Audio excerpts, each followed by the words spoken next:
Yeah, just give me all of the respect. I use your reverence as a reward. They know that I got the power and they looking at me like the source. Take my throne, boy, stop that. I'm on my hill, can't top that. You take this L, yeah, rock that. You know.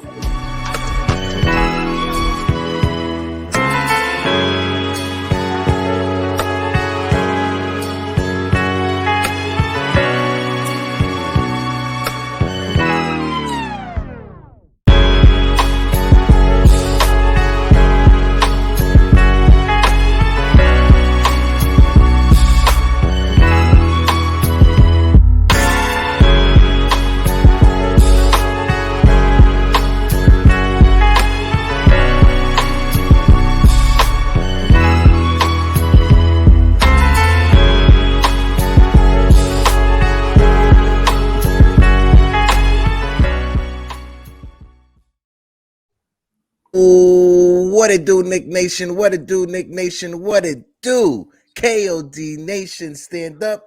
And all you DJs, wake up and get your coffee. Welcome to this Wednesday, January 11th episode of the Knicks Morning Brew. I am your host, Hector. I am chilling with my brother, Phil, and the one and only Jiggaman, Porto. Fellas, good morning. What up? What up, Heck? Yeah. Listen. I love it because you're the one that always comes in with the super energy in the morning, right? Like that, your thing. Like it's your tagline. Wake up, grab your coffee, right? And then Phil and I sit here and we just try to look like, look, placement, product placement, right? But 29 episodes in and we're killing it. I'll tell you, bro. The guest we have this morning, he looks happier in this right here than you ever do. All right, we got Bill Pidto on the show this morning, guys. I mean. The fact that he's making time to hang out with us, but this is something we can really talk Knicks with, right? And we pride ourselves on making sure our guests want to talk Knicks. But here's the issue. You're going to have to hold me back from jumping into a lot of Rangers talk this morning, all right? We got limited time with Bill. I'll hold back from the Rangers conversations. You know what? I'm going to talk to Bill. I'm throwing the rod to bring you back. Trying to reel you back. Bill, let's start a new show. The Rangers Morning Brew. I mean, it's worth a shot, right? Guys, let's not waste any time, Hector. I know you got controls today. Yes. Let's do it, man. All right. And the one and only Mr. Bill Pidto himself. Billo, what it do? Good morning. What's up, boys? Great to be on. Thank you for having me. We got the Rangers rolling. We got the Knicks pretty much rolling. All good right now. It's a perfect time to line you up to be on the show, Bill. I'll tell you, all right? When you got a happy group of people that want to talk happy Knicks, it's perfect, man. Yes. How you doing this morning, Bill? Bill? Conversations a lot easier. I'm good. It's been you go back since Tibbs shortened rotation. You've got to, as a Knicks fan, circle December 3rd because that was the home loss to Dallas. Since then, he's gone a lot with McBride, a lot of run for Grimes in the starting lineup, not as much from Rose and Fournier, and Reddish is pretty much hasn't played since. They've gone 12-6. So, and 3 of those losses, as we know, the Chicago loss where they missed the free throws, the Dallas loss, and the loss last game the other night against the Bucks. I mean, they could be 25-16, right? 22-19. I think we'd all take 22-19 through 41. It could be even 25-16. So I think things are looking pretty good. Yeah, 100%, Bill. And even to the point that you just made, I'm happy, I'm content with where we are at right now. Because even, a couple of seasons ago, when we actually were the 4th seed and Julius Randle had that amazing season, we were at this moment, we were under 500 or just at 500. So right now, when you look at it, we're just a little bit better. Julius Randle, in my opinion, he's having a better season this year than he had that All-Star season a couple of years ago. And the Jalen Brunson effect, you're clearly seeing it. The one thing that we have been lacking over the past 20 years, give or take a season or two, is a bona fide point guard. And Jalen Brunson has showed us what it means to have a point guard in the NBA and having a captain of the ship. It's unbelievable. Do you guys think he'd be this good? I didn't. No, I don't think we did. I know. I mean, his footwork, he's a master magician with his feet, isn't he? He's unbelievable. Absolutely. He's not that fast, he's not that tall, but he's brilliant at creating space. You mentioned there, Hector, he's been great for Randle because Randle doesn't have to handle the ball as much, doesn't have to create as much. Brunson's just been a revelation. 2 of his last 3 games, he's hit a regular season career high. Mhm. 44 against the Bucks, 44, 18 in the first quarter, 18 in the fourth quarter. He's been great in crunch time as well. So, hey, in this league, you got to have a point guard. It looks like the Knicks have one for this year and many years to come. 100%. Yeah, and what I love about like this is like I don't want to compare it to the bubble season at all because we didn't really have a full roster with a point guard that we could rely on, that we could trust, you know. So like when Randall was off in the playoffs, we kind of had our hands tied behind our back. But like now, you could see Randall have an off game and he finds other ways to contribute because Jalen's doing the majority of the scoring, or vice versa. If Jalen's having a rough game, Randall's able to pick up the pieces. So like my question for you, Bill, would like, it seems like fans are kind of split in the, okay, we need to just go young and get rid of, you know, the Julius Randles on our team and try to find something in the draft. And then some are, no, trade some of the young guys and get another star and win now. Like, what do you, like, from seeing it as much as you do and being around it as much as you do, like, what do you think is, like, the smartest thing that we could be doing as Knicks team right now with moving forward with what we currently have? I think you maybe need one more major piece. I wouldn't be in favor at all of gutting what is going on here. Now, what's interesting to me, guys, is they've done pretty well here with RJ Barrett. You know, Quickly's been great off the ball, on the ball, starting, coming off the bench. When RJ comes back and Quickly goes to the bench, that should help the bench. But one thing is how's Quickly going to react? Because Quickly's kind of proving that he's a starter. Yeah. And if you decide that Quickly is really a starter, might that give you some freedom to make another move with somebody? That's just one thing to consider. I don't know. I would not gut the team. I would maybe take a piece in some draft picks and get one more legit player. I don't know that it has to be a superstar, but one more really good piece. Because, guys, I mean, Randall's says he has an off night when he goes for 25 and 13. I mean, that's how good he is. I mean, he didn't shoot well against Milwaukee, but, I mean, he's been fantastic. So I would not be in favor of trading Randall. He and Brunson seem like they get along really well. I would try to maybe move some of these picks and maybe a player or two for another bona fide NBA player. Yeah. No, I love that you said that, Bill, because the first question, look, when we have certain guests, I actually take time to write down questions. Okay. I come prepared. All right. Every other episode, I just wing the crap out of it. All right. So I'm glad you brought up the RJ thing, because my question to you, Bill, was with you being able to see it, you're there firsthand. That game the other night with the Bucks, I really feel if we did have RJ's legs, if we have RJ there, we have a different outcome in a couple of these games over the last week or so. And I feel like I agree with you. We get one more piece. It doesn't have to be that star, but we need fresh legs. We need things that aren't just going to sit on the bench and be wasted. Do you think RJ comes back and the chemistry is there? Because we were seeing it right before he got injured. Do you think we continue to see that with Brunson, him, and Randall?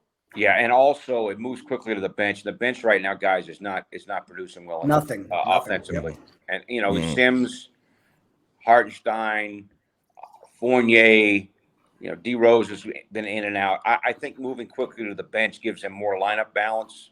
I think it's going to be really necessary. Hopefully, Quickly is going to embrace that because he's been so good as a starter, getting a lot more minutes than he had coming off the bench.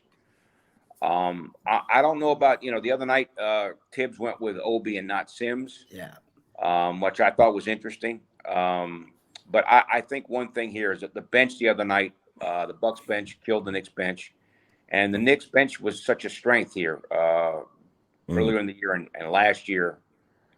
So I think RJ coming back is real important, not only for the starters but also the bench.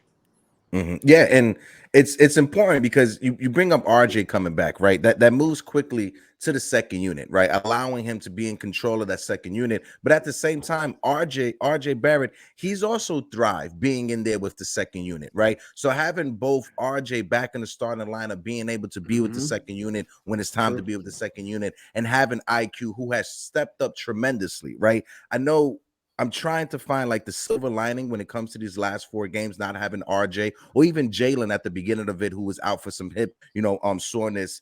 But when it comes to these past 4 games not having RJ, for me, it seems like it allowed other people to step up to build their confidence, right? It allowed Emmanuel quickly to show people, no, I can play with the starting lineup, right? It allowed Deuce McBride to get a few more minutes to build his confidence up, because we see Deuce McBride, he could do it in the G League. We just need to see that transition onto the NBA court, right? So for me, RJ coming back is such a plus, but at the same time, we were able to ride the ship knowing that we had guys who can fill in. But now, as we get healthy, let's see what we could do down the stretch. Yeah, totally. McBride's been really good. It's really helpful, obviously, when he hits some of these threes. It's amazing, guys, when he, as you probably are aware, when he plays in the G League, he hits shot after shot after shot. Yeah. Wide open jumper to me would seem like a wide open jumper, but obviously it's a different level. The coach loves his defense. The Knicks really need him to score more, I think, and he's starting to do that here in the last couple of games. Been much more effective hitting some big threes, that's for sure. And as we're talking about with that bench, that's really, really important. Yeah, and what Hector was saying, like that's been my whole thing is like, as unfortunate as some of these injuries have been, it's allowed different players to see time with different players, and it's allowed them to like freshen up on things that were wrong. Like my whole thing with Quick was that last year he was a great offensive player, and wasn't the greatest at defense, but tried. And then this year he was a monster defensively for like the first half of the season, but was struggling offensively. And now we're seeing him click on like both things, to the point that if he continued to play like that off the bench, like that could be like 6th man of the year kind of, numbers, that he could be putting up.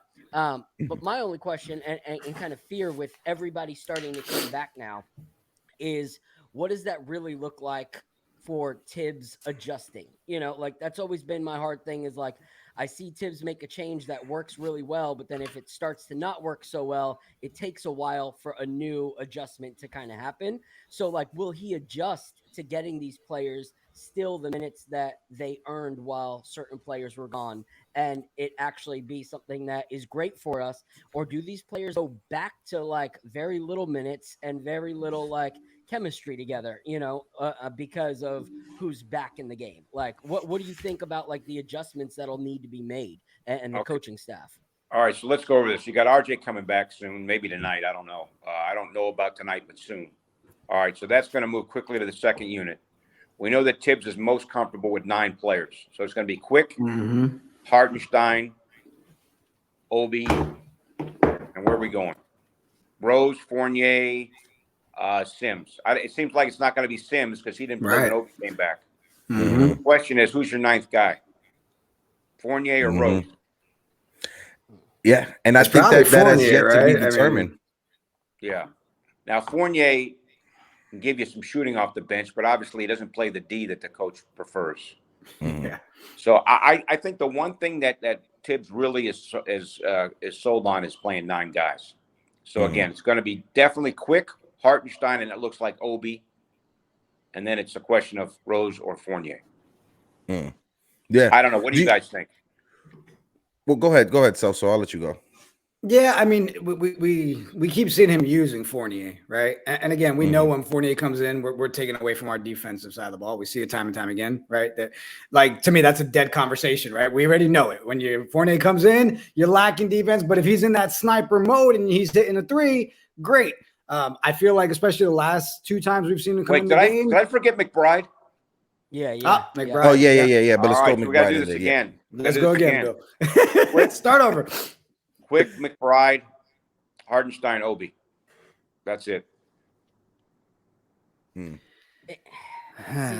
You don't that's love hard it. because It's not that not that we don't love it. I'm sorry, Phil. I'll throw it right over to you. It's just like during the regular season, right? You hear a lot that the good thing about the Knicks is that they play hard, right? In the regular season for Tom Thibodeau teams, they play hard.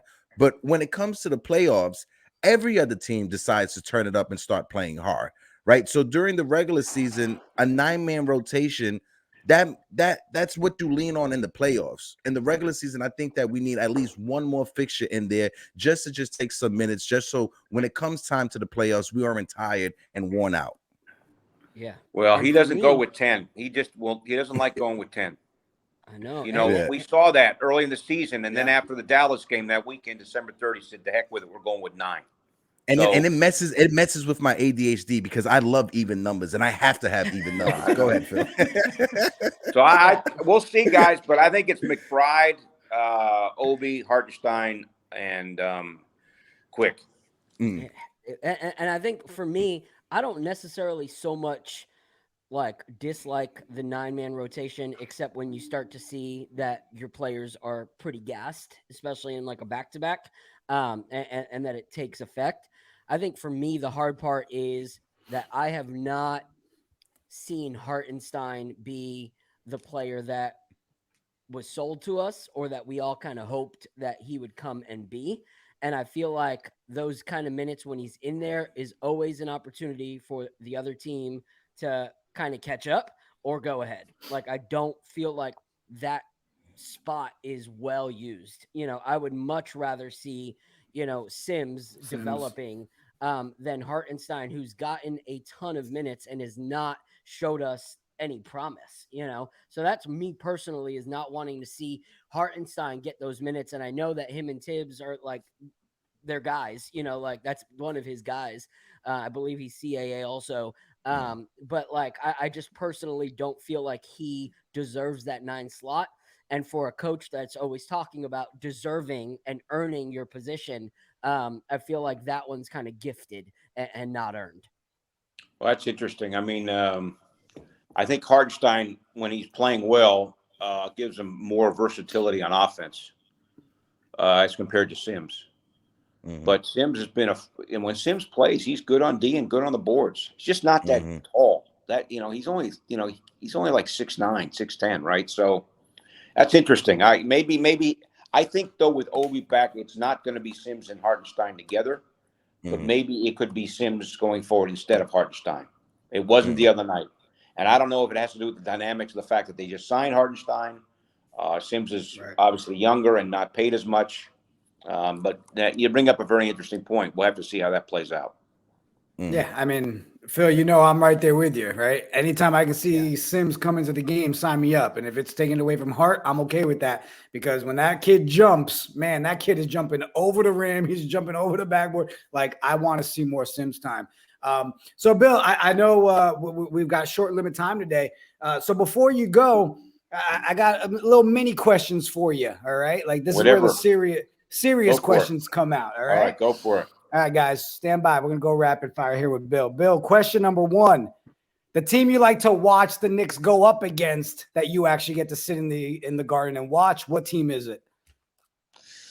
You know, I'd say I was on the court a couple years ago when LeBron came to town. And one of the things that I don't think people realize is how massive LeBron is physically. I don't think TV does justice to him.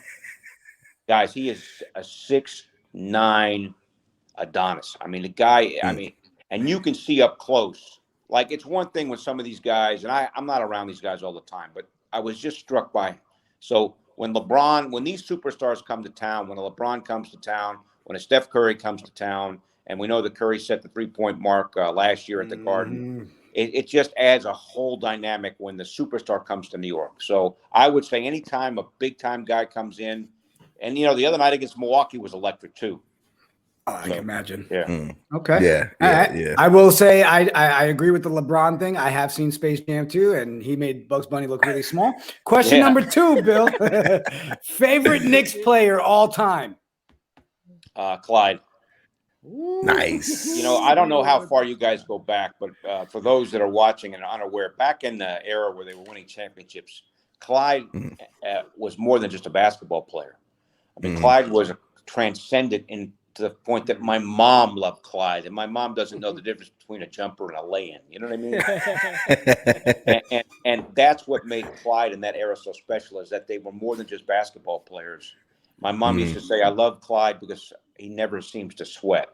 So Clyde was so cool, and that era was so cool. And now to work with him, the guy's the coolest guy in the world. So I'd say Clyde Frazier. Awesome. Do you find it hard, Bill, with a man that dresses that swaggerific, not to sit there and be like, hey, Clyde, what should I wear tomorrow? Like, I mean, I would be asking to dress me every day. I'm just saying. Guys, when you got no shot, you just don't even compete. Good answer. Good answer. Put on a blue sport coat and a button-down shirt. Fire it up. Man. Bill, I one more question before we wrap up for me. All right. We're in summertime, New York City. It's 80, 90 degrees out there.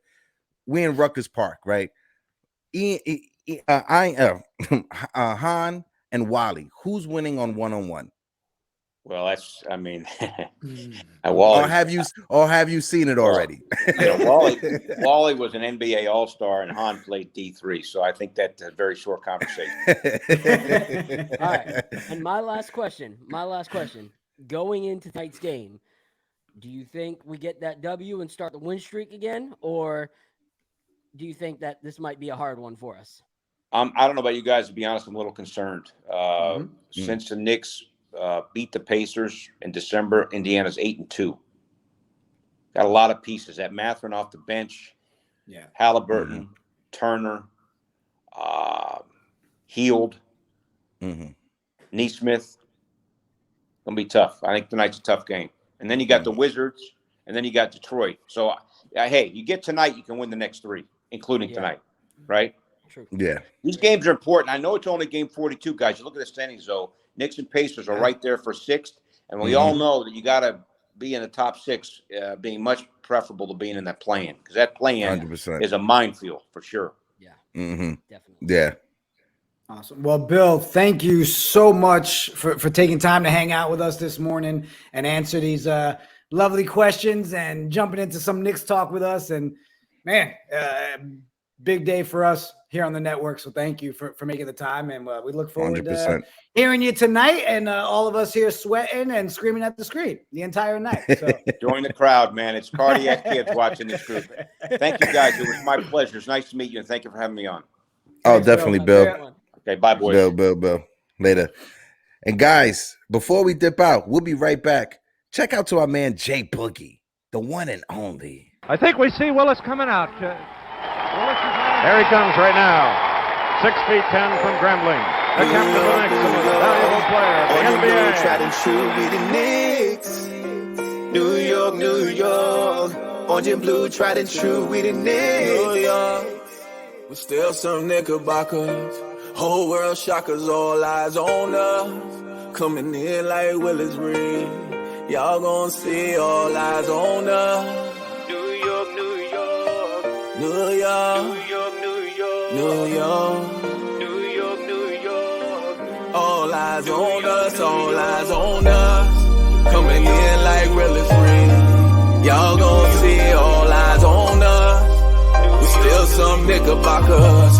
Whole world shockers, all eyes on us. What Leon Rose did, no spite of the future set for the young kids. Let off, this a straight aim. I wish the worst and the best way for Danny Ainge. You wanna rob us for our draft picks? Strip us down, take the logo off New York Knicks. I guess by now you don't feel the shine. Them ain't trades we pulling up, them quitting grind. Let me give you a little history. Us New Yorkers reacting, man, you quickly. Why you think we got the media watching? Fast break through the legs, here come that Obi topping. Straight fashion, we got the best clothes. When you in shape, you take your shirt off like Jerry Ferrara. All you used to be Knicks fans, go ahead and switch. This that clock nest muscle floor, Money Mitch. Like please Tom, no time to play. I walk the garden with a peak coat like I'm Fournier. A Nick jersey, some Levi's, some butter Timbs. This ain't a loop, this a alley-oop, the Jericho Sims. Keep it real, however, we got a different style. I call Deuce for the pressure, he give me 8 miles. Famous line for the dice game. What the bet is? I raise it up for the cam and call it reddish. You read the Bible and know the Quran. Just live your dreams every day, make a team like Quan. Catch the youth before they hit their prime. Work hard, get rewarded. Come on, Hartenstein. I'm talking to all the East guards. I brought Jalen from the West, now he's an East guard. The same number 11, you know the rod strict. Now you playing against a squad with a baby pick. Look at Julius right now, he know it's game time. That off-season lose weight, pivot baseline. That big bucket being made when it's crunch time. That jab step left hand in your your FaceTime. I know Drake represent, you see the 6 hard, but turn it upside right, you see that's not a guard. This time around for the season, I'm making prop bets. I need 26 mil off that Tyler check. The truth is, you gotta be a little tougher. Every time we play Miami, I gotta deal with Jimmy Butler. MIP All-Star player, I gotta have it. Pretty boy, young Keith Sweat, Broadway Barry. I know we got a lot of haters. I know we got a lot of doubters. But one thing for sure, us is that orange and blue, we gon' always stick together. It's us against the world. On us, coming in like Willis Reed. Y'all gon' see all eyes on us. We're still some Knickerbockers. Whole world shockers, all eyes on us. Yeah. And we are back. Shout out to J Boogie because that was fire. And also shout out to the chat. My man Jermaine Royster was in the building. What it do, Jermaine? DSJ is in the building. What's good? The trolls. What up, DSJ? Druzy, I got see my boy you. Doug. My boy Doug. Oh, Doug is in the chat. That's a fact, Doug. What it do, hold on baby? a second. Hold on a second. Love that. saw. I ain't go front. I love that icon picture. Very fire. Yeah, but hold on. Did y'all see Doug do the hardcore take the other day on Twitter? My man was rocking it out with his Knicks take. Yo, we got to get you on the show, bro. I'm telling Facts. you bring that. Just let's go, Doug. All right, sorry. Facts. Also, as well, 19 Con Man, very professional fellas. Great interview. Con Man, I appreciate that one from honestly. Uncle Foxy was in the building. Uncle Foxy, what it do, baby? Foxy, you know all I do is try to make sure that the uncle is happy with what I'm doing. It was funny that my wife was like, because I mentioned Foxy and I was like, who's Foxy? I was like, yeah, that did sound weird. Foxy is Steve Fox. He's on our show. All right, but I'm all just like, yeah, well, Foxy. She's like, well, it looked like your audio muted, or is that just me? Can you guys hear me? I can hear you. I can hear you. No, can I? I can't hear y'all. Well, it's me. All I'll right. be right back. Let me refresh. So real quick, while Hector figures out how to work a computer, real quick, I want to give a shout out. Happy birthday to our boy, Drew Austin. Happy birthday, boss man. If it wasn't for Drew and giving me a late night 1 a.m. interview and believing in what I could do here with the Knights of Degen, none of this content stuff would happen. So Drew, appreciate you, man. Happy birthday, Mr. Drew Austin. Hector should be back. He's still trying to figure out how to use the headphones. Phil, do we want to talk about the game the other night a little bit? I mean, I know it's been a couple nights. Oh, yeah. Happy birthday, Drew. Oh, it's awkward. Hold on. I can't do it this way. Hector, you get back over here. Phil, you get back over there. All right, we're good now. Okay. All right. Let's talk Bucks, Trippy fellas. from the VSN Network. Trippy, what it do? Yo, let me tell you, I love Trippy hanging out in our watch-alongs, giving us that behind the scenes Madison Square Garden. I'm telling you, Trippy's a real one, man. Appreciate you, Trippy. He really is. Yeah. Heartbreak. Really Let's go back to the Bucks game, guys. Oh, God. First of all, I have to apologize to everybody, right? I already had this conversation with him, but I'm sorry that my cousin Marjan Beauchamp went off. I'm sorry. It's just something that us Beauchamps do, right? We have it in our DNA to do greatness, right? So I apologize if my cousin Marjan Beauchamp was out there just being the typical Beauchamp. I'm sorry. How's this man come out here and talk about greatness when he just said, I can't wear my AirPods. I can't wear my For real. Can you hear me? Can you hear me? Can you hear me? Screw your okay. Beauchamp, Now I'm getting tag teamed by the Portos. Heard you. Yeah, I mean, go ahead, Phil. I know I feel like you've been wrapped up, Phil. You've been so busy with the kids and the family. Yeah. You haven't been on the Twitter spaces. Like, I feel like you haven't been able to let it out. Yeah. Stay in your square. For real. You over there. You over here. You stay over here. I'm sorry. I got too much fun with buttons. All right. That's good. That's good. Yeah, it's been a little crazy. You know, like even the other day, I was only able to hop in to the watch along party for the fourth quarter. Things have just been a little nuts over here. And honestly, there's been like such craziness on Twitter Spaces that like when I think about giving up time with my family, you know, to hop on a Twitter Space of drama, I'm like, nah, it's not worth it. You know, like as much as I love some of the people that are in there, such as, you know, the homie Doug that came out and supported this morning. But it's just not worth, the back and forth headache at times. Sometimes it's good to just kind of like detox and get away from that. But I was watching the game even when I had a friend over the other night, and then watched the fourth quarter with you guys. And what's really painful for me is that it seems like every time someone wants to have a career or season high, it's against us. And then their team defeats us, and it's embarrassing. But when we have season highs or career highs, we can't celebrate those. When Grimes had his career high, we lost. When Barrett had his season high, we lost. When Randall had his high, we lost. Brunson just had his regular season high, and we lost. Like, it's very unfortunate to go into a post-game interview and watch Jalen Brunson have to talk about like what went wrong, as opposed to celebrating the fact that he had a career high. It's something that I feel like eventually is going to kind of deflate the happiness of those kind of games for our players. And so that third quarter, we started to see third quarter of doom again. We let them destroy us in the third quarter. And then in the fourth quarter, it was just very hard for us to jump back into, what we were doing. I think in that third quarter, they had 20. How many points did they have in that third quarter? They outscored us in that third, if I'm not mistaken, I think 29-27. If I'm not mistaken, they outscored us in that third quarter. Okay. And then hold on, wait. My man D World of Hoops is in the building. D, what it do, baby? Hope all is well, D. Happy New Year to you and the family, baby. But yeah, so I think that was like the big thing for me was, that we really aren't allowing our team to celebrate because of what's happening, and the losses that we're taking.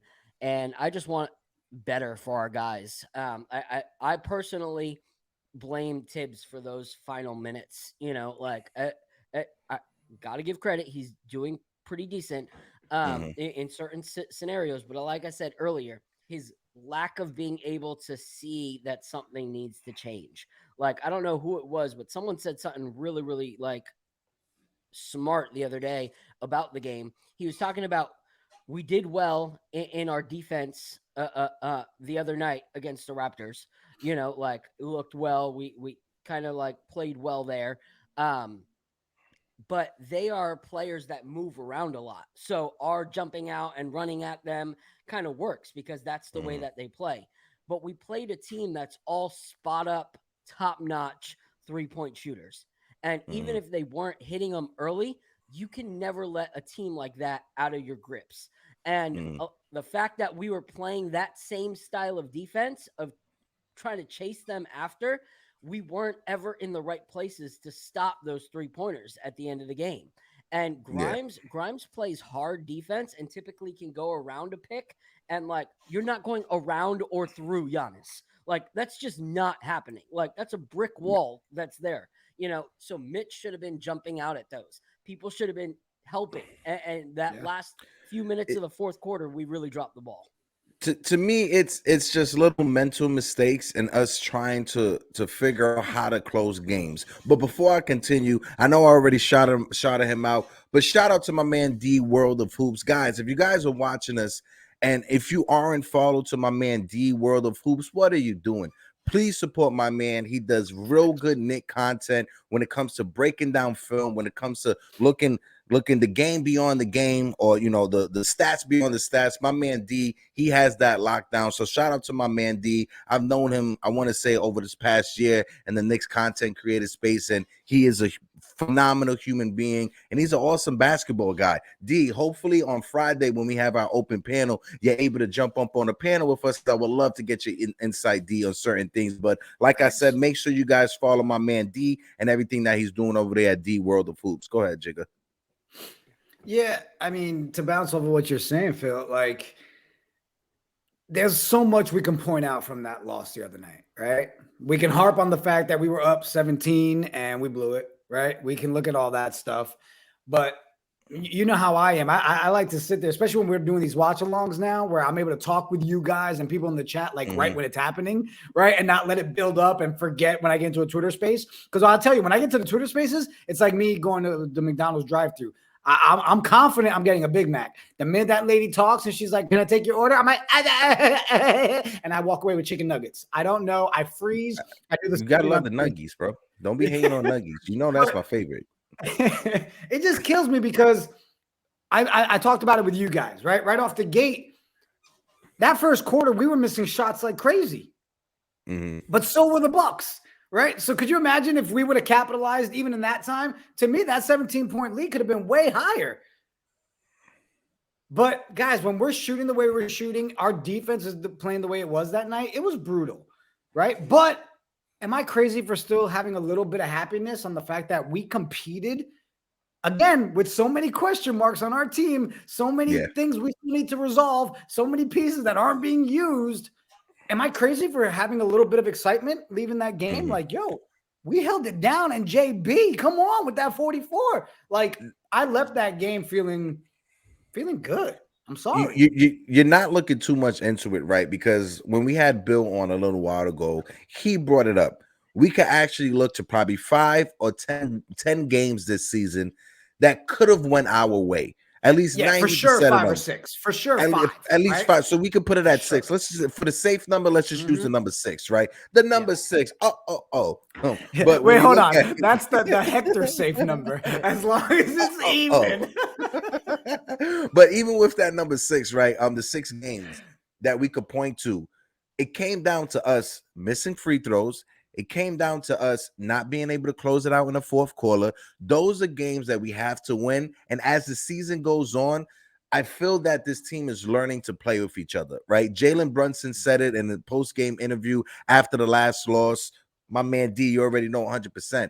After the last loss, he even talked about at the beginning of the season, he wasn't comfortable with this team. He wasn't comfortable playing alongside with Julius Randle. As the season has gone on, he has learned, him and Julius have learned to play with each other. So I feel those 5 to 6 games that we pointed out, Jigga, that later on down the season, those are the games we're going to start learning how to close out, right? It's a learning curve. Like I said, 2 seasons ago, we were under 500 at this mark. It wasn't until after the trade deadline we went on like a 10-game winning streak, right? So right now, as we sit right now, being 2-3 games over 500, being battling for that 6th spot in the East, we're at a good spot right now. So let this team learn, let this team mesh together. And if we had to add one more piece, we add one more piece. And if not, we save it for the off season.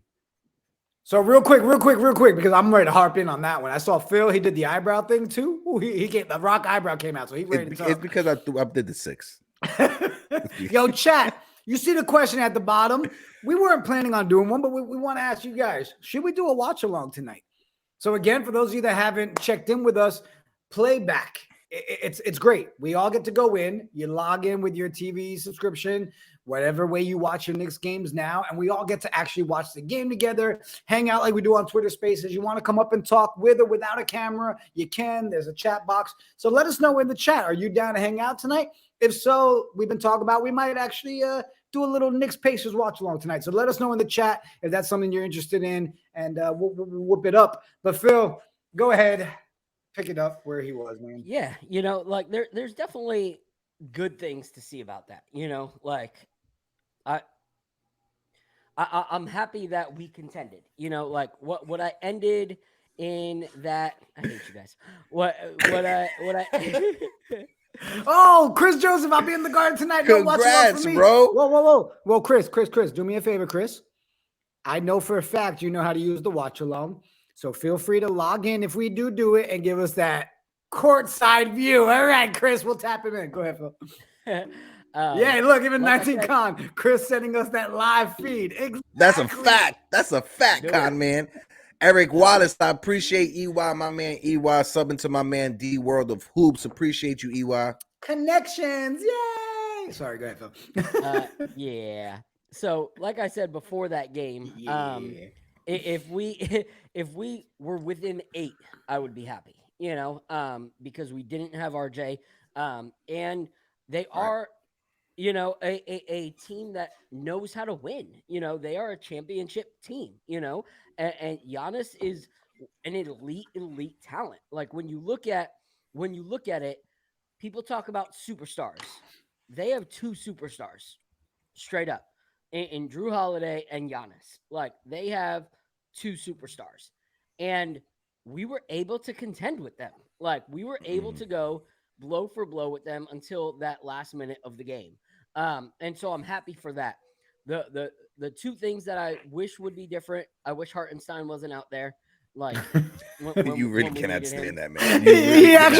You actually sounded depressed when you said it. I really wish Hartenstein wasn't out there. Yeah, well, you told Bill Pidto at least 3 times how much you dislike that man, Isaiah Hartenstein. Hey Bill, did you hear Bill? Bill, I don't like iHeart. Yeah. Hey Bill. Yeah, he doesn't like iHeart. If you haven't figured it out by now. And I could tell in Bill's eyes, he agreed with me. He just couldn't say it. We felt it, Bill. We felt it. I felt that connection with Bill.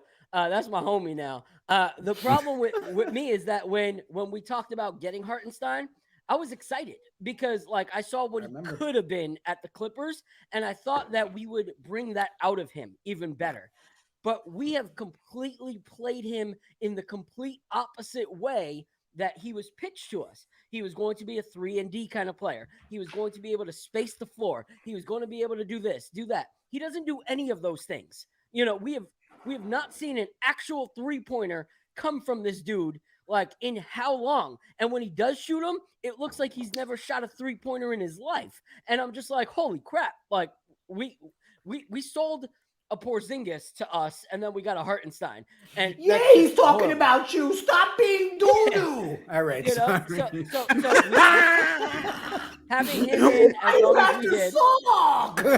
Having him in as long as we did, Hartenstein. That's a new segment. You're mad at a specific player. We take 5 seconds each and tell him off. Stop being a sucker. And then the next one, I also blame Tibbs because Fournier played good 2 games ago, but he was not playing that same way, and that should have been enough to pull him out and not continue to give him minutes. But we continued to give him minutes like we were seeing something good from him that last. But I mean, his shooting percentage is so good. 24%. Just a little bit of defense for iHeart, and this is just me trying to find like whatever silver lining I can. Please don't label me a hater, Phil, and look at me so mean right now. The only thing I would say is that when it comes to iHeart is that offensively, he is a bit more polished than Jericho Sims. Just a little bit. It's not that much, but just a little bit, right? So when you have lineups that we're putting out, especially past 4 games or whatever, where you got Jericho Sims and Isaiah Hartenstein, barely any offense in those lineups, you need to get offense from somewhere, right? And if Isaiah Hartenstein, even though he missed 3 easy layups, 3 easy putbacks right next to the rim, it looked like my little cousin was out there trying to shoot layups or whatever, but you got to make those shots, iHeart. That's one thing I'm going to say. I was defending you for a little bit, but then I got the bad taste in my mouth, remembering what you did with those 3 easy bunnies. You got to make those easy shots. But I agree with you, Phil. When it comes to Hartenstein, if Tom Thibodeau, if his thing is he preaches defense and he puts the players out there that play defense over other players that don't, then Jericho Sims should be getting more time than Isaiah Hartenstein. It was that one game that I lost my mind when Jericho Sims was played 14 minutes and iHeart played 11 minutes. Ever since then, we haven't even seen Jericho Sims that much. Yeah, and here's the thing is like, what is he really polished in? Because his defense is trash. He's only averaging like 5 points a game. Was funny too. He's only averaging like 5 points a game. And off the bench, the players work better with Sims. They're always looking for the alley-oop. I hate you, Smooth. I hate you, Delano. But whoa, they calm play down. better. They play better with him. They play better with Sims. IQ, like McBride, they're always looking for the alley-oop. That is a non-factor when it comes to having Hartenstein, because can you actually see Hartenstein jumping over any center to actually have any authority at the hoop? No. Can he even jump off the floor? Yeah, I don't think he can. Like, we have a center who I don't think dunks. Like, it's crazy. And so I don't understand like what he's actually more polished in because we're not seeing it. Like, I would rather have Jericho Sims who tries to defend and brings his arms down and gets the foul than the guy who kind of whoop, big guy come through. Let him like when someone's trying to cut in the lunch line and you have that passive aggressive guy that's just like, okay. Look, I don't want people to think. I don't want people to think we just sit here bashing play. We bash them when they need bashing. We're definitely not. Okay? Yeah. Because listen, that's not yet. We're talking all this stuff that we're pointing out about iHeart, but we could also talk about the fact. Can you see that man trying when he does a pick and roll? The man cannot set a screen. He doing the crab walk. He does do with the crab walk. Yeah. All you need is just that music. But he reminds me of a slower Enes Kanter, Isaiah Hartenstein, right? But not to beat up on Hartenstein, because this is not just us just laying it out on Hartenstein. No, we're just pointing out inefficiencies, right? It was funny to joke around for a few minutes, but when you look at this team as it is going forward, hopefully we stay packed, right? I do not want them to blow up this team right now or even take some peaches and mess up the chemistry right now, right? We talked about who would be the perfect fit in a trade situation. We don't know who that player is just yet, but let's just put out a prototype of who we want that player to be, right? For me, I want that player to be a role player that knows his role, that knows that they're a role player, that can play defense and knock down the shot from beyond the arc, the three-point line, right? We need that three-point shot, and we need a defense from the perimeter.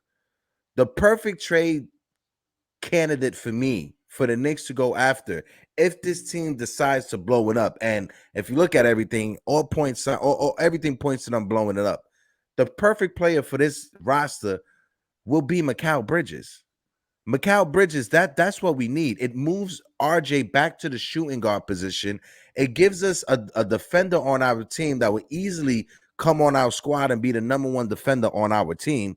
Mikal Bridges, he has the length. He can knock down the shot from beyond the arc, and it moves Quentin Grimes back to the second unit where he could thrive with IQ, McBride, and Quentin Grimes with Obi Toppin and a possible maybe Hartenstein or Sims.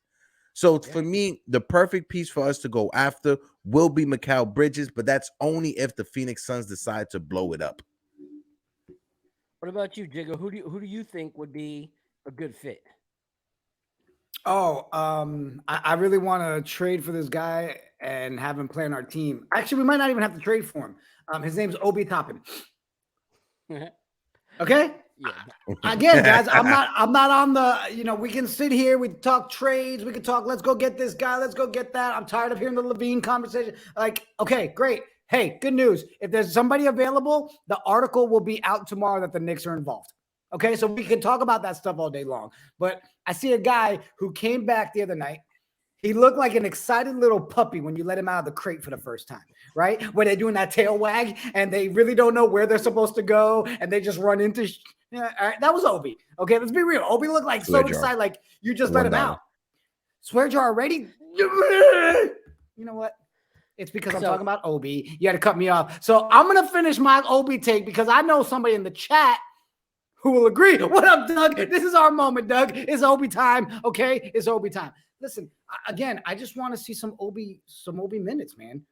He looked excited. He looked overwhelmed by the moment. He hit the 1-3, right? There's times where Obi just looks lost. And what I hate the most, guys, is, and we've talked about it before, and I know the chat says it, he's being told to just go in that corner, wait there for that 3, right? It frustrates me to see that. Because how many times when he was in that, we come down the court, and what did he do? Run, and then stays right there in his spot. Like, I feel like if they don't let Obi have a little bit of freedom, we're not going to get the, when he does get the minutes, we're not going to see the Obi that we're hoping for.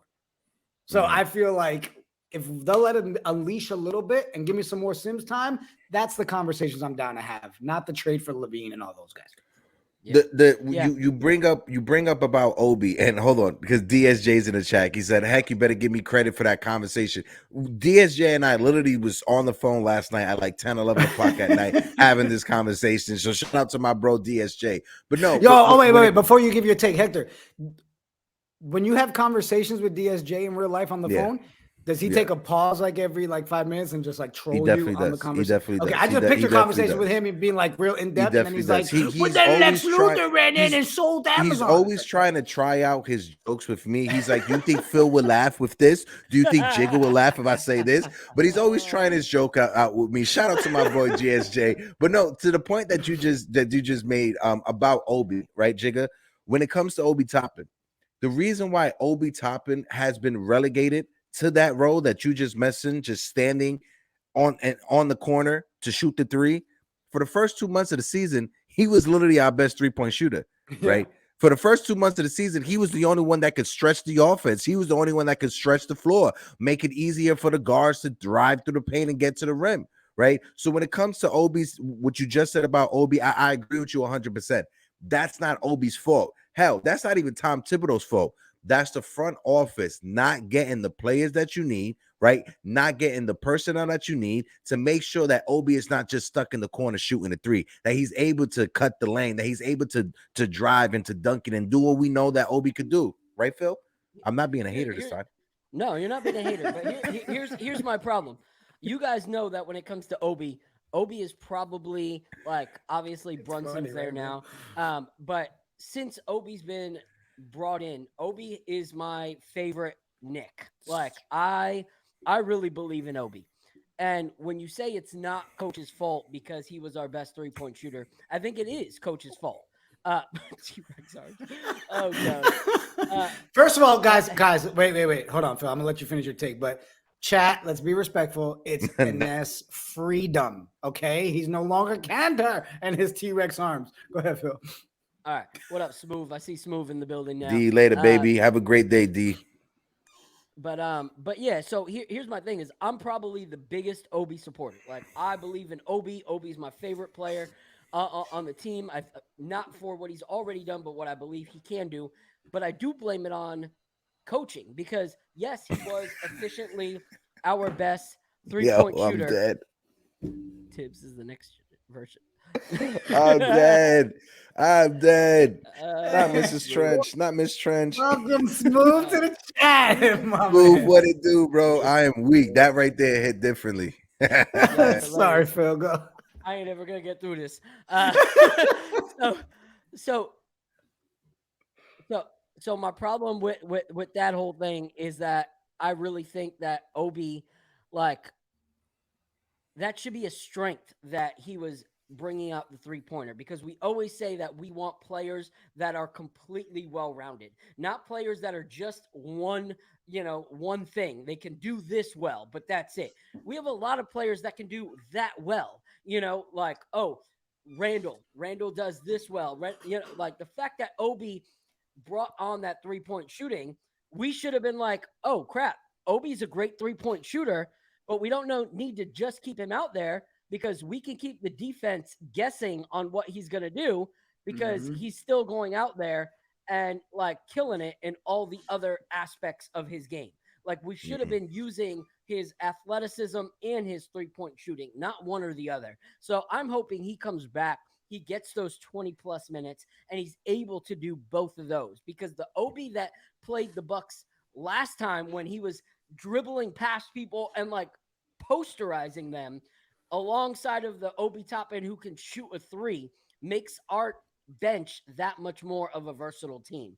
And so I do like your and DSJ's take on Mikal Bridges, but another person that we could really look to, because like someone said earlier, which I agree, I don't think the Suns are going to blow it up yet.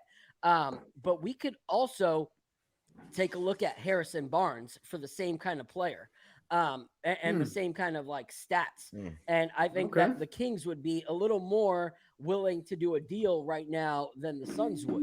So Harrison Barnes, is only averaging, I think, maybe 1 or 2 points less than Mikal Bridges, but he's also averaging 5 rebounds, 2 assists, and almost 48% from the field goal.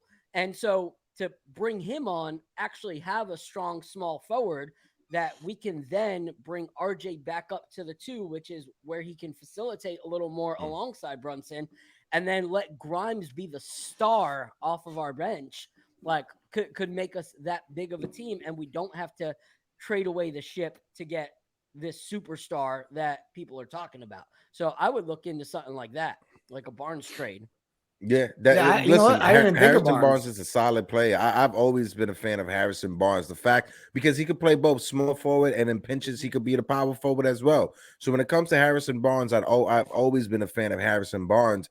But I don't think Sacramento at this time will trade Harrison Barnes for the same reason that you mentioned about Phoenix, right? But when it comes to Sacramento, they're a young team that's trying to come up, right? Their head coach, Brown, I forgot his name right now, it's escaping me, but that head coach is a defensive minded head coach, and Harrison Barnes is probably the best defender they have on that team. So that's one piece that I don't think that head coach will be willing to give up on, right? But I do love the conversation, and if we could get Harrison Barnes, I wouldn't shy away from it, and I wouldn't be mad, bro.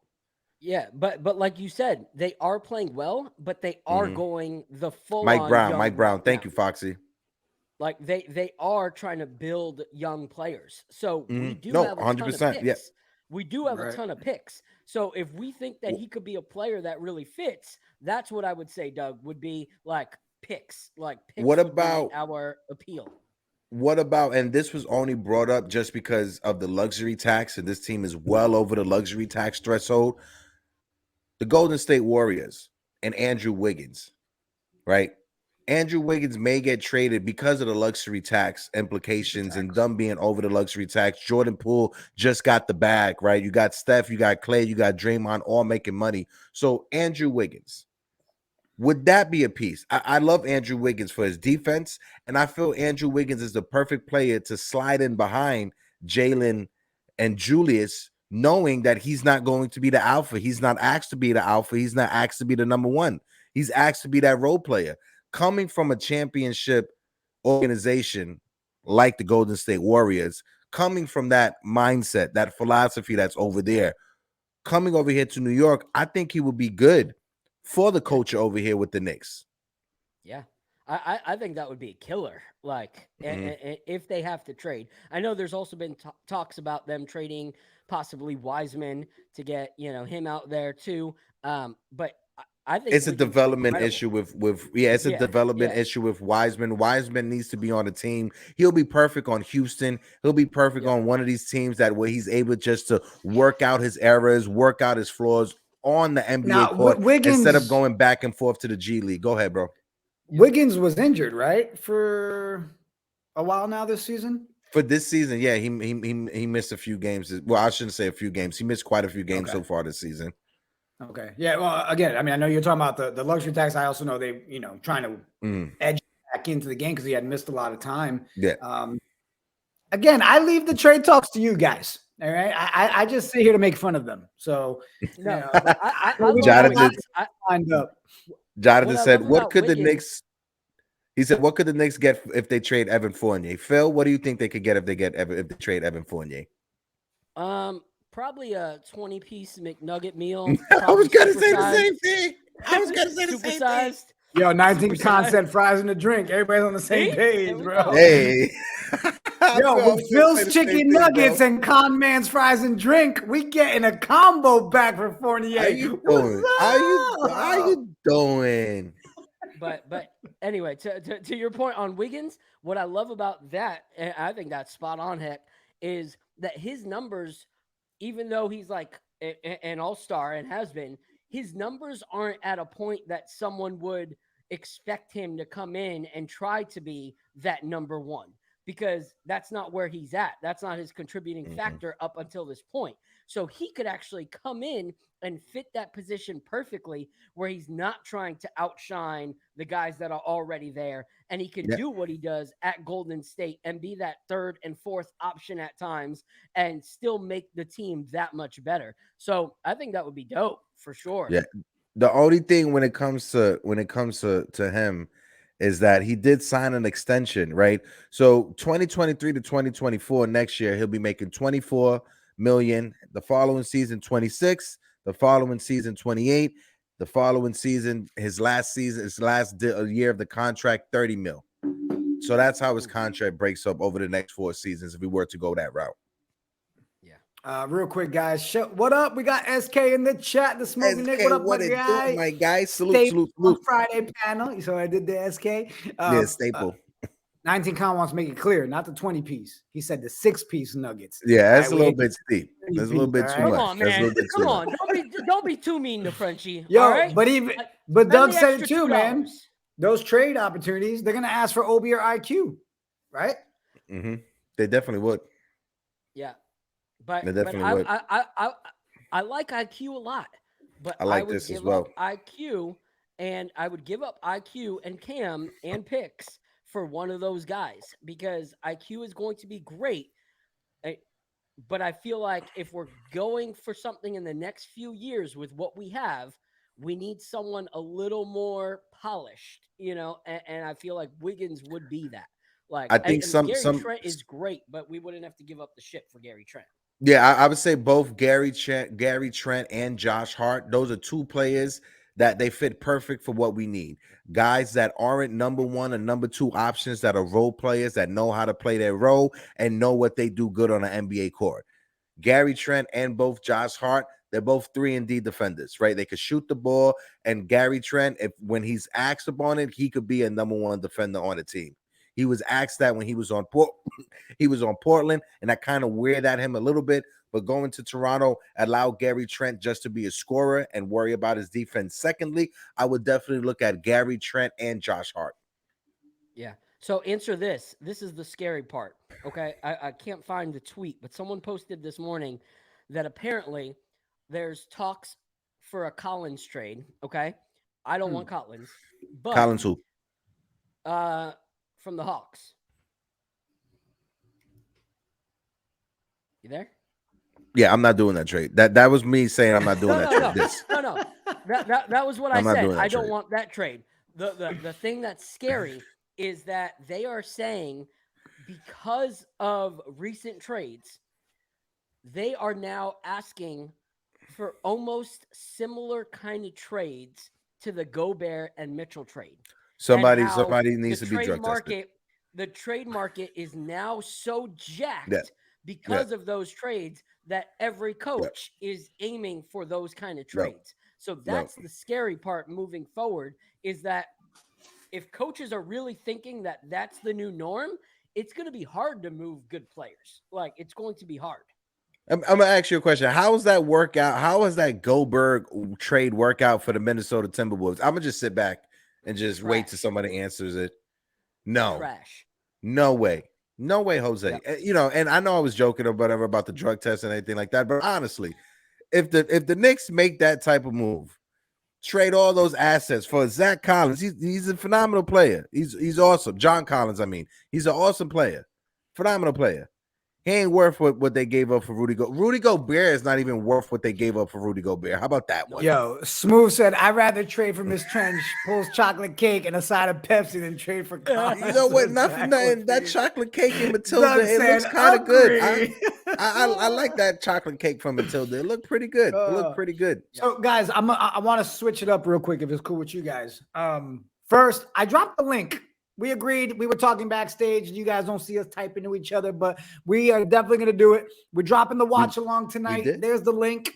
Just go in there, get yourself registered. It's free. Just log in with your TV subscription, and you'll see us tonight. Why do I say TV subscriber? You're a TV subscriber. We did that. We did do that. Okay, cool. Oh man, you should have answered us. Bill and I will be in the watch along. Hector, I'm joking. Can we talk about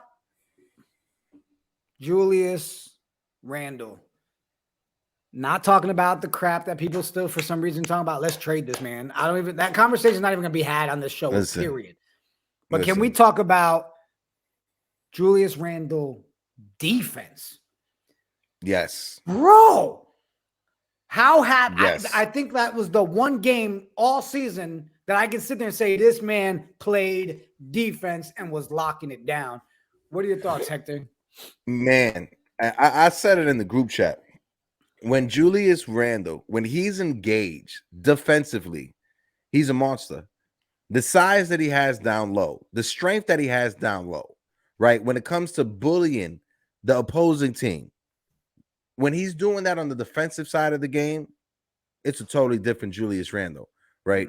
But the thing about keeping Julius Randle engaged is that everyone else in that starting lineup needs to be engaged as well. I'm sorry, Julius. Don't beat me up. Don't beat me up. When it comes to the rest of the team, everyone else has to be engaged, because the moment someone's not engaged, Julius Randle, he falls off, right? But if you have everyone else that's in that starting lineup with Julius Randle, or in the lineup at the time with Juju, if they are all engaged with Julius Randle, our team is going to be tough to beat. Yeah, and I love this right here. This was great because we've talked about it before. If Julius Randle played consistent defense night in and night out, like he did in that one Chicago game and like he did in this game, that is a game changer, like an absolute game changer. Because first, it's the effort we talk about all the time. That rundown block was incredible to watch him like freaking catapult. Like it looked like something out of Space Jam. Like he jumped on that new like little Space Jam thing where like you get that extra hop and you're just like, yeah, like that was incredible. And the fact that Giannis didn't have a monster night, we have to give it to Randle for that. Randle put a body on him and made other people step up. Like it wasn't Giannis walking all over him, which some people could have expected. I did. And so that was incredible. Yeah, it's funny, right? Because when we do our show Monday, Wednesdays, and Fridays, it puts us in situations like this where we're talking about the game 2 days later, right? And I love that situation because it gives us that chance to kind of reevaluate, right? Go back, look at stuff, kind of see things. It's easy to walk away from that game instantly, like angry, right? Oh, I can't believe we lost, and I hate this, and this person sucks. And I mean, 2 days later, the one feeling I still have is I heart sucks. That doesn't change, but he does. It gives us to sit there and, man, all the things that we're able to point out that were positives makes that loss hurt a little bit more than I thought. Because get the game we got from Brunson, to see what we got from Julius on defense, like getting Obi back so much. What up? What is it? Tim King of Jordans. King of Jordans, my man. Oh, that's a pretty dope screen name right there, bro. Really is, bro. Right? How do you top like that? SK said? And I'm gonna keep saying it. I'm gonna keep repeating I'm gonna keep echoing what my man SK is saying. Randle for president. Point blank, stop the press. You know what? I feel like SK deserves his moment. You ready? Check this out. SK, this is for you.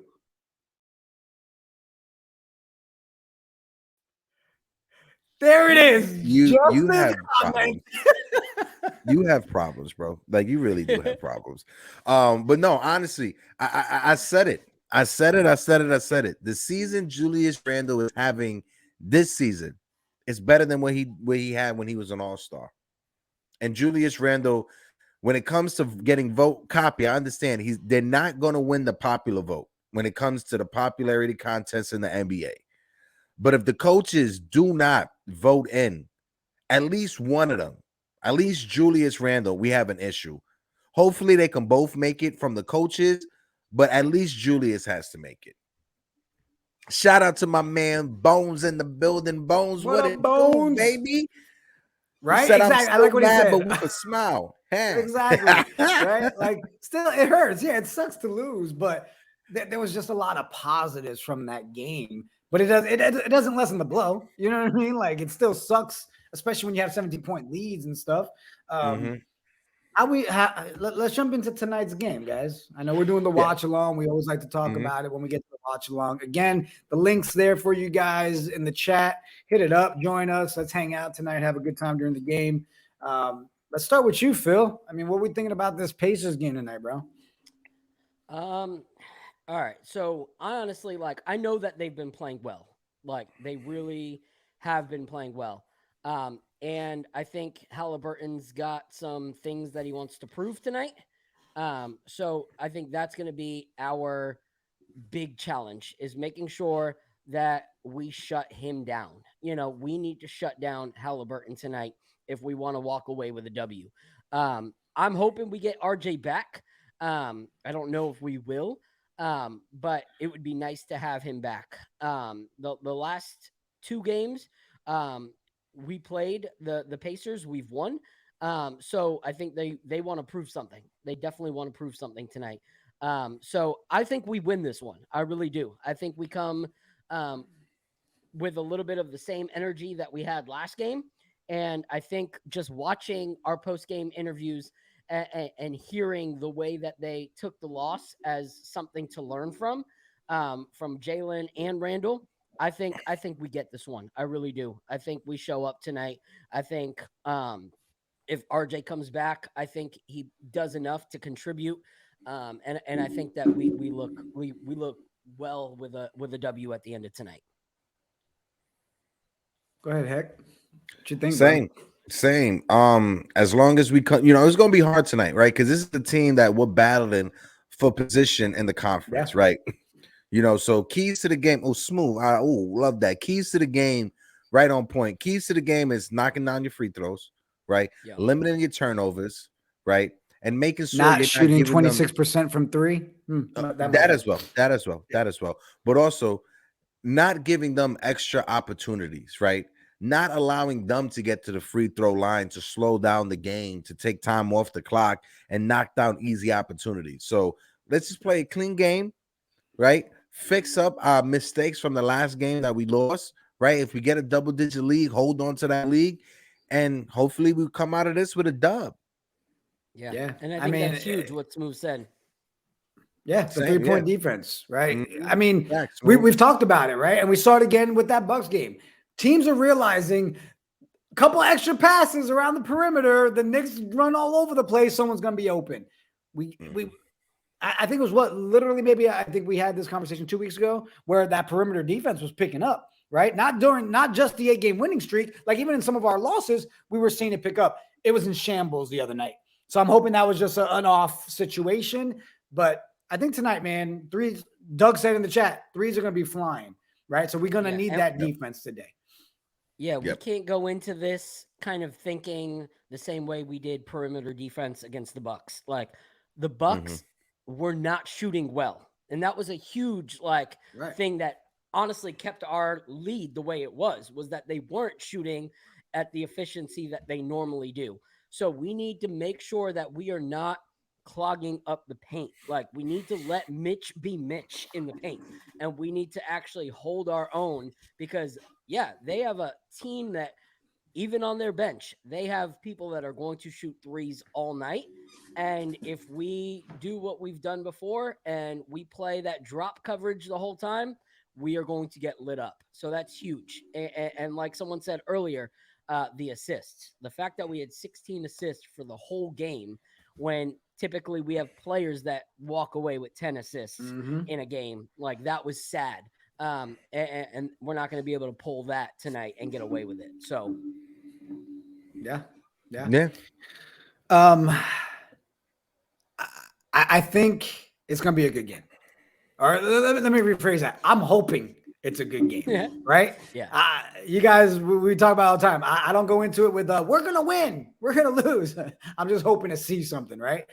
I don't think we see RJ, right? I mean, we still haven't had an update yet. It's 12 o'clock already. Seems like we're probably going to be another game without him.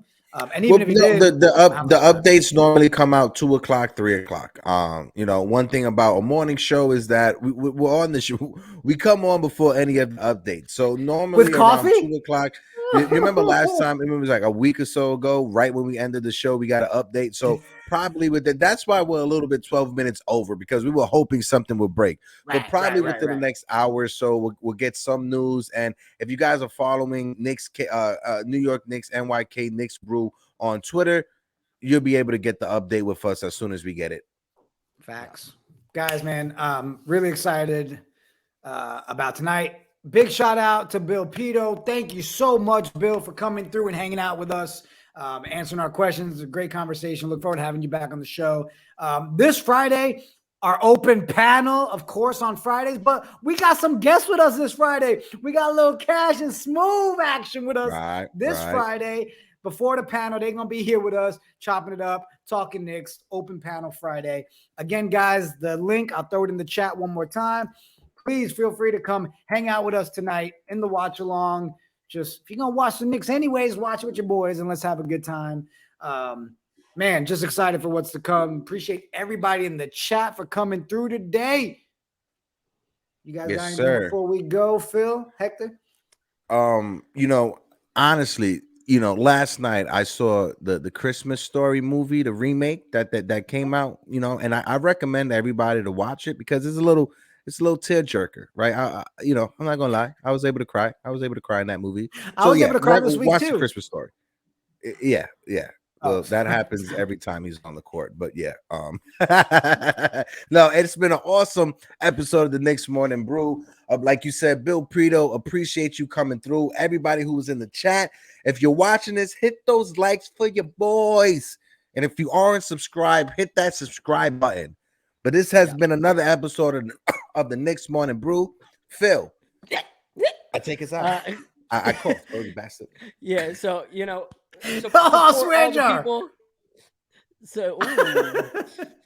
support all the people that are going to be doing spaces tonight before and after and in the middle of the game, but join us during the game. Follow Cash and Smooth, throw us questions on what you want to talk about on Friday, and then also we're thankful that Bill was here today, but we also want to know some people that you guys want to see. So drop us messages in our Twitter. Let us know some names that you would want to see on the show.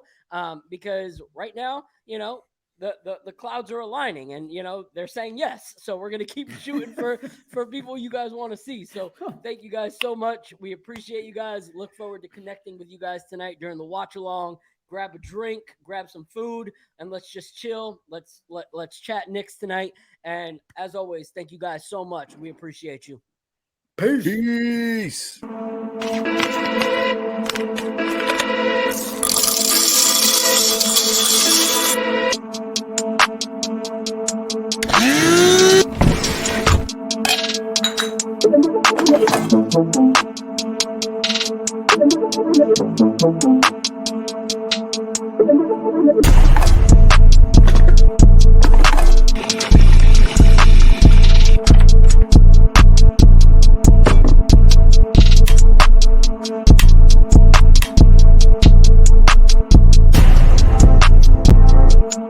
What it do, Knick Nation? What it do? KOD Universe, stand up, and all you DJs, wake up and get your coffee. I'ma slam on these goats like I'm Jon Stark. I'ma slam on these goats like I'm Jon Stark.